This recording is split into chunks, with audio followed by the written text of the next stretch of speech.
അങ്ങനെ ആദ്യത്തെ പ്രോസസ്സ് കഴിഞ്ഞ് വണ്ടി കയറിയപ്പോഴേക്കും ഭയങ്കര വിശപ്പ്.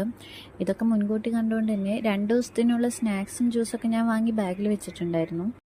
വെള്ളിയാഴ്ച പോകുന്നതുകൊണ്ട് തന്നെ ഒന്നെങ്കിൽ ശനിയാഴ്ച അല്ലെങ്കിൽ ഞായറാഴ്ച, അതും അല്ലെങ്കിൽ തിങ്കളാഴ്ച തിരിച്ചു വരാൻ പറ്റുള്ളൂ എന്ന് ഏജൻസിക്കാർ നേരത്തെ തന്നെ അറിയിച്ചിരുന്നു. അതുമല്ലാതെ ഫുഡ് അക്കോമഡേഷൻ സെപ്പറേറ്റ് ക്യാഷ് നമ്മൾ കൊടുക്കണം. പെർ ഡേ 30 dirhams വെച്ചിട്ടായിരുന്നു അക്കോമഡേഷൻ ചാർജ്. ബോർഡർ കഴിഞ്ഞ് പാസ്പോർട്ട് അറൈവലെത്തി. അതും കഴിഞ്ഞ് ഒരു ലഗേജ് ചെക്കപ്പും കൂടെ കഴിഞ്ഞ പരിപാടി കഴിഞ്ഞു. പിന്നെ വണ്ടി എങ്ങും നിൽക്കാതെ ഒറ്റ പോക്കായിരുന്നു. ഞാനൊന്ന് കണ്ണടച്ച് തുറന്നപ്പോഴേക്കും സ്ഥലം എത്തി. പിന്നെ ദേ ഏജൻസിയിലുള്ള ഓരോ ആൾക്കാർ വന്ന് അവരുടെ ലിസ്റ്റിലുള്ള പേര് വായിക്കുന്നവരൊക്കെ അവരുടെ കൂടെ കൊണ്ടുപോകും.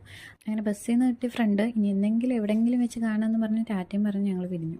എൻ്റെ ലിസ്റ്റിൽ ഞങ്ങൾ 4 ഗേൾസ് ആയിരുന്നു. ഞങ്ങളത് ഈ ഹോട്ടലിൻ്റെ മുന്നിൽ കൊണ്ടുപോയി ഇരുത്തിയിട്ട് വണ്ടി ഇപ്പം വരും എന്ന് പറഞ്ഞിട്ട് അവർ പോയി. പിന്നെ സത്യം പറയാലോ, അവിടെ എത്തിയപ്പോൾ ദുബായിനേക്കാളും ചൂട് അവിടെയാണോ എന്ന് തോന്നിപ്പോയി. അങ്ങനെ ഇതേ നമ്മുടെ കാറ് വന്ന ആൾ സേഫായിട്ട് റൂമിലെത്തിച്ചു. ഞങ്ങൾക്കൊരു 8 ഷെയറിംഗ് റൂമായിരുന്നു കിട്ടിയത്. മുകളിലത്തെ ബെഡ്സ് മാത്രമേ ഒഴിവുണ്ടായിരുന്നുള്ളൂ. പിറ്റേ ദിവസം രാവിലെ ആയപ്പോൾ ചായ കുടിക്കാൻ എനിക്കും കിട്ടിയൊരു ചായമേറ്റിന്. അങ്ങനെ ഞങ്ങൾ രണ്ടും കൂടെ പുറത്തിറങ്ങി. അടുത്തൊന്നും അധികം ഷോപ്സ് ഇല്ലാത്തതുകൊണ്ട് കുറച്ച് ദൂരം നടക്കാനുണ്ടായിരുന്നു. ഇവിടുത്തെ കടകളിലൊന്നും ഫ്രഷ് മിൽക്ക് ഇല്ലാത്തതുകൊണ്ട് കരക്ക് വെച്ച് അഡ്ജസ്റ്റ് ചെയ്തു. രാത്രി ആയപ്പോഴേക്കും താഴത്തെ ബെഡിലുണ്ടായിരുന്നവർക്കൊക്കെ വിസ വന്ന് അവരങ്ങ് പോയി. അങ്ങനെ ഞങ്ങൾക്ക് താഴേക്ക് പ്രൊമോഷനും കിട്ടി. ഞായറാഴ്ച രാവിലെ ആയപ്പോഴേക്കും ഞങ്ങളുടെയും വിസ വന്നു. പക്ഷെ ടിക്കറ്റ് ഇല്ലാത്തതുകൊണ്ട് രാത്രി വരെ വെയിറ്റ് ചെയ്യേണ്ടി വന്നു. 2 ദിവസത്തിന് ശേഷം അന്ന് എല്ലാവരുടെയും മുഖത്തൊരു ചിരി കണ്ടു. വന്ന പോലെ തന്നെ തിരിച്ച് നമ്മളെ ബസ് ഇറങ്ങിയ സ്ഥലത്ത് തന്നെ അവർ കൊണ്ടാക്കും. 12 മണിക്ക് വരുന്ന ബസ്സിന് 10:30 മുതൽ അവിടെ നിന്ന് പോസ്റ്റ് അടിച്ചു. പിന്നെ 1-2 പറഞ്ഞിരുന്ന സമയം പോയി. അപ്പോഴേക്കും ബസ് വന്നു.